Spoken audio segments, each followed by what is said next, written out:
The solution to pollution lies in the hand of every individual. So, what can be done by every individual on his own level? The only thing is that switch to fuels which are non-polluting. The switch to the fuels for energy requirements which cause minimum pollution. These fuels could be solar energy, hydropower, and wind energy, which will cause minimum pollution.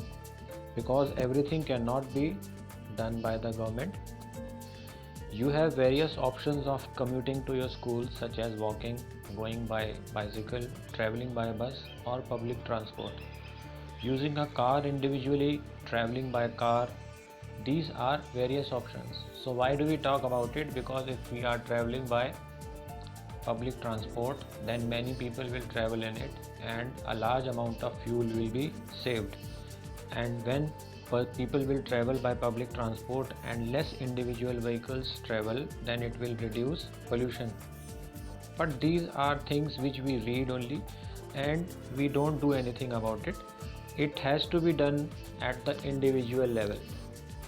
So, what are the possible suggestions to reduce pollution at our level, not at the government level? What can be done? You have to decide. Small contributions on our part can make a huge difference in the state of environment. We can plant trees and nurture the plants which are already present around us. So one Mahotsav where large amount of trees are planted, we can take part. So what is the contribution which every individual, which you will do? What is the contribution which I can do? We read about so many solutions. Just plan that I will do one of the things which are explained in controlling of pollution.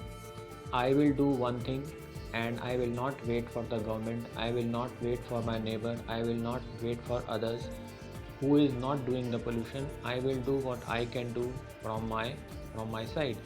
That is the only solution to controlling of pollution. Otherwise the pollution will never be solved. Pollution problem will remain. This material which you are reading in the book tells about the solution, tells about the pollution which occurred so many years ago, and till today we know that the pollution is not controlled. What is the reason for this? The reason is because the strict laws are not implemented. The fine has to be there because people understand language of punishment. So if the punishment is there for causing pollution and immediate action is taken, then only